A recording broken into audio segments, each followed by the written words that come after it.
Because I've got two different ears. Which one's bigger again? I am recording. I've just started, so watch me now. It's also on. I'm not doing well, am I? God damn.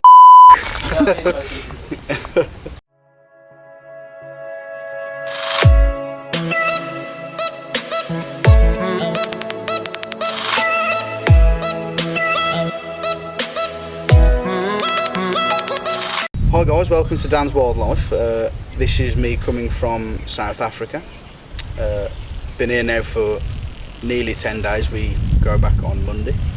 I'm sitting here with our guide Jochen, and I'm just going to ask him a few questions about what he does and what he gets up to when he's guiding.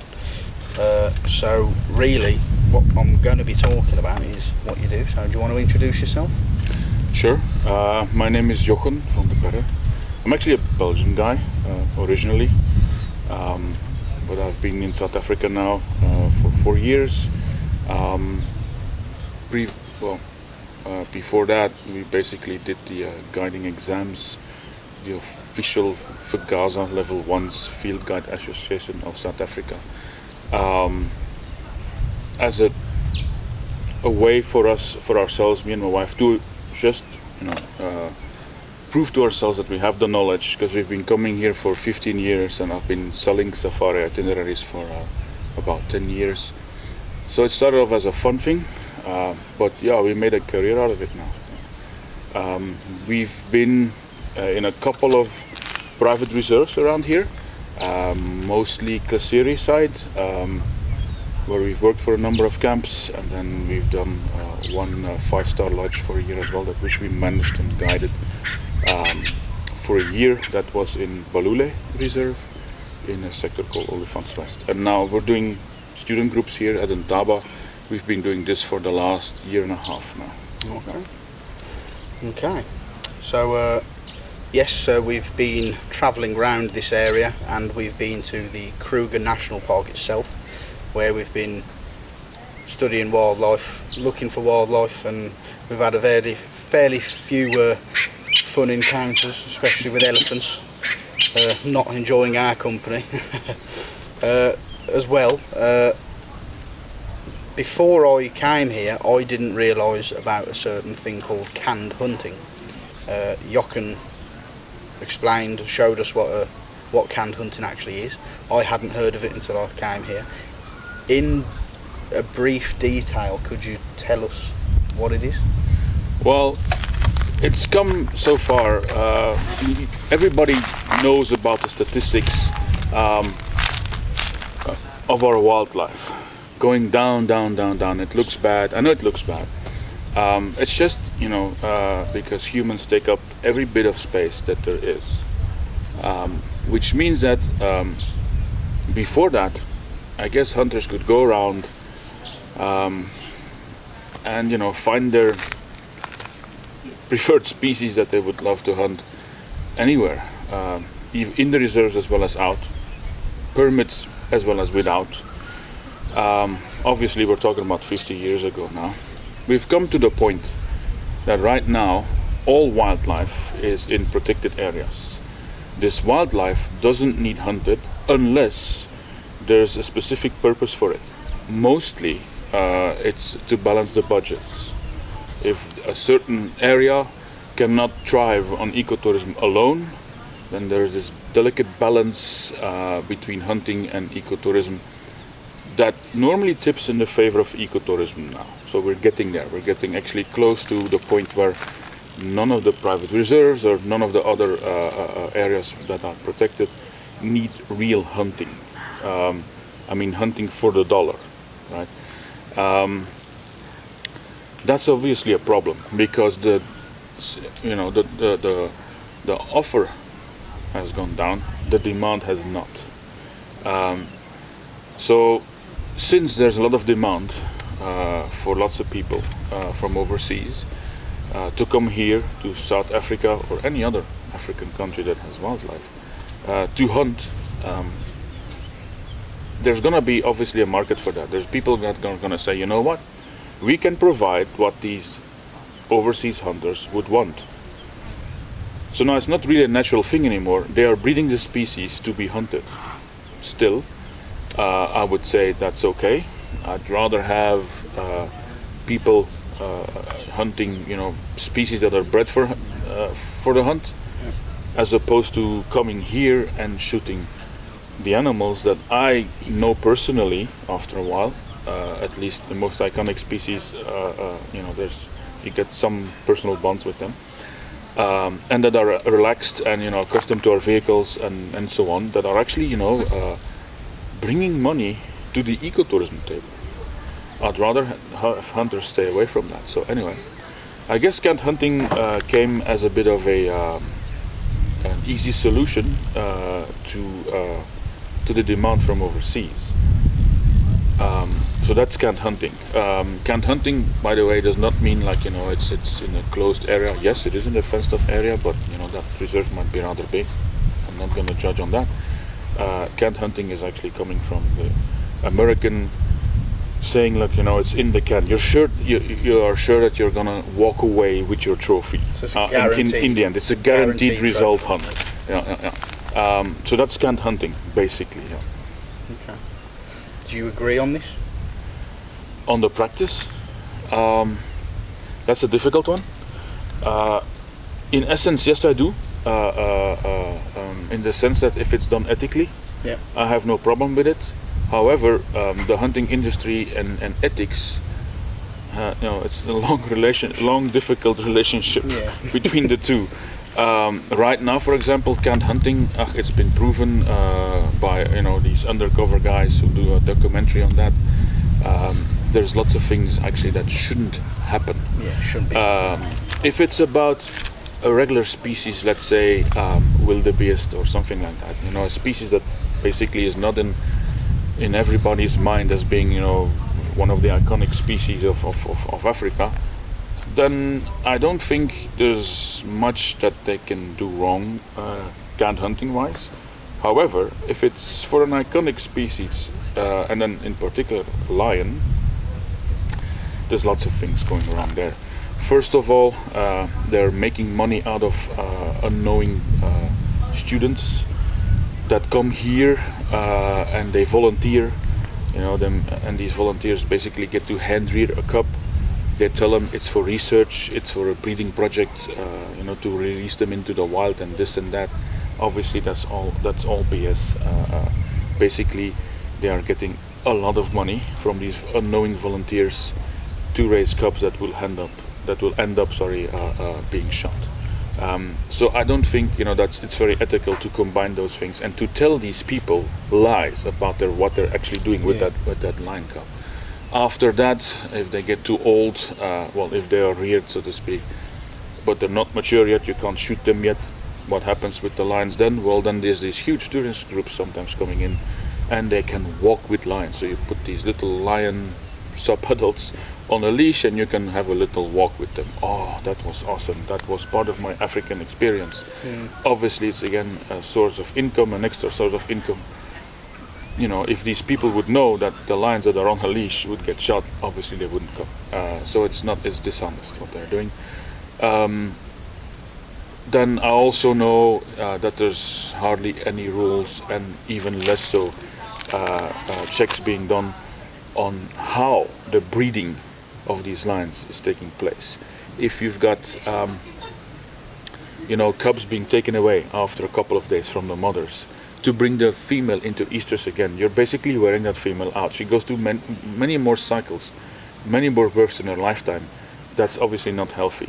There's also gene deficiencies because they don't transport lions around, keep the gene population healthy. These lions are often prone to diseases. They've got bad legs, this, that, there's lots of things going wrong in that respect as well. So obviously that is unethical as well. And the last bit is the new bit. Right now, there's China that said, okay guys, enough with the tiger bone trade.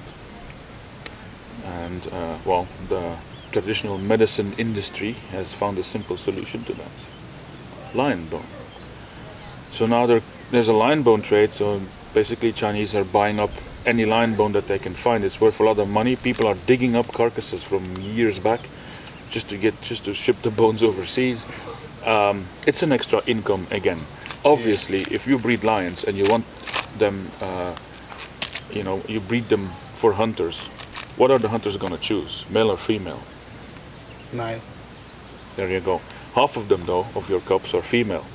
After you've made the money from your volunteers, after you've made the money from those people not in the know about what lion they're walking with on the leash, what are you going to do? You're still now going to, feed them to adulthood. Then you're going to shoot them, and then you're going to ship the lion bones to China, because it's an extra source of income.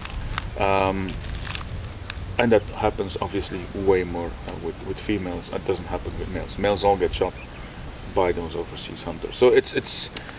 So in conclusion, I know it's a long answer, but there's no simple answer to this. I'd rather have canned hunting exist. Please leave our lions alone, so to speak.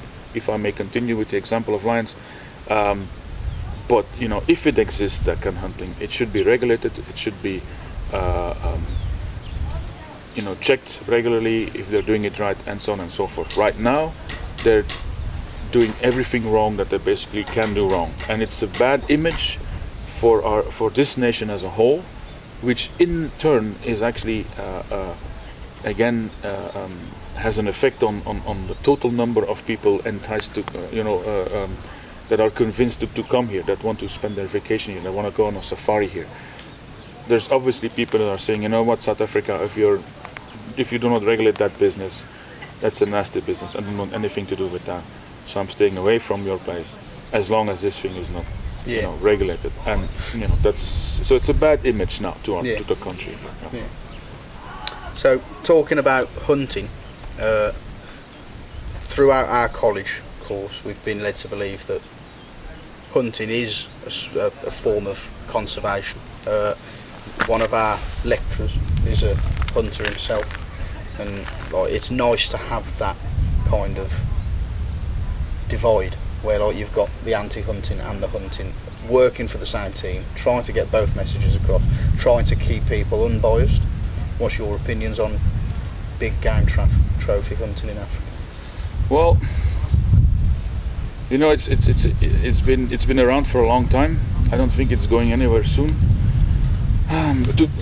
You're asking me very annoying questions. To be honest, how can I? Well, okay. Let me put it this way. There's armchair conservationists that absolutely don't want anything to do with hunting. They come to Kruger National Park or any other national park. They come to private reserves here around Kruger or any other private reserve, and they're being fed a lie. There is no hunting here. There is no hunting here. Over and over and over. For large areas, that might actually be true. But what they're not saying is they're still culling. For example, if there's a drought year and you've got way too many hippo and way too many buffalo, grazing species, and there's not enough grass, you can either let them all, live on and let nature take care of business, and then the weakest will die and this and that. But you may end up with your whole population dying, right? Because they get diseased, and an anthrax outbreak or what, and the whole population gets smashed. What is culling? Well, then basically they start shooting a number of these species as to make sure that the remaining numbers are actually healthy enough to get through that drought season and re-establish the population to the same numbers as it was before. I had the personal experience of a guy that was gonna sell my trips, so with me as a guide, in Belgium, where I come from, and I gave him an offer, and I said, this is the camps I want to do, this is the private reserves I want to do. I don't know where he got the idea from or where he got the info from, but he came back to me and says, listen, can you choose another camp, please, not in that reserve, because that reserve allows hunting. Basically what he's saying is, listen, could you please not go to, all but one of the private reserves, because they all do it. they need to right now. Could you please not choose any of the 200 lodges, ecotourism places that are operating there, because they do a little bit of hunting. If you've got that black and white view, you're basically gonna have to scratch most of what remains of our wildlife. Ecotourism, that doesn't make no mistake. Ecotourism is growing here. There's new lodges starting every year. The more lodges you have, the more commercialized farms on these reserves that you have, commercialized being ecotourism commercialized, the more they're going to push out hunting, and hunting will no longer be needed because there will be a volume of tourists coming in, paying levies to the reserve, and so on and so on, and coming to the point that there's one reserve already where there's no more hunting, no more real hunting, because that little bit of money to balance the books is no longer needed. So we're getting, with other reserves, we're getting close, and it's a fantastic environment right here, because basically this is about, I think, the only positive story that we can tell about wildlife all over this continent. Ecotourism is growing. So if you're asking me now, are you opposed to hunting to hunting as such? Well, no, obviously. If it's their hobby, it's fine. I don't hunt personally. It doesn't appeal to me, but if they find some place to do it, if they breed their own animals and so on, no problem. Hunting on national parks and on private reserves, if you're asking me that, I would say, well, I don't like it, but right now it's needed, and let's push it out. Let's make it the perfect Garden of Eden. We're working on it. But obviously we need the number of tourists to come. That's the whole point. The more tourists come,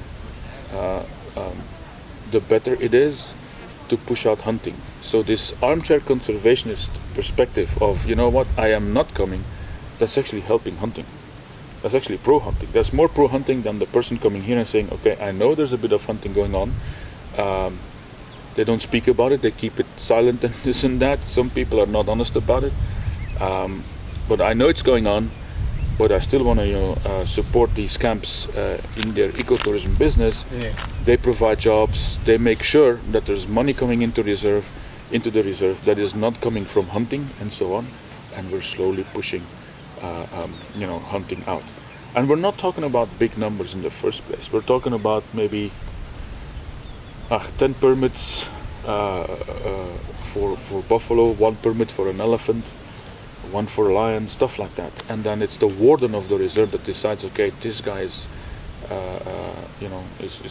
gonna die soon because he's of old age, or that guy or this. He knows the population, he has done aerial surveys, he knows the numbers, he knows, what he chooses what has the least impact on certain populations of different animals that you have here. If you do it that way, I don't see what's wrong with it. But again, I would still say let's push it out completely. Yeah. Okay. Nice. Sweet. So I think we'll leave it there, because we're probably going to have to be going on a drive soon. True. Yeah, we're going out there again, and then tonight we're going to do a night drive, because you guys haven't had time as well. There you go. Night Busy. Busy. You can sleep when you're dead. Just before we finish, you did mention that you've got a website and that you help personalise safaris. Yeah, that is true. You can find me on theafricabug.com. I've been selling safaris for like 10 years, so custom-made safari itineraries, with or myself as a personal guide. Obviously, if I join as a personal guide, there's a bit of an increase in costs, but that depends. If you come with a small group, which I love to do, then I guess the cost is rather bearable. But yeah, so you can find me on theafricabug.com. Okay, there you go, theafricabug.com. I'll put a link in the description. If you'd like to go and like, subscribe and leave a comment, I'll appreciate it. Thank you.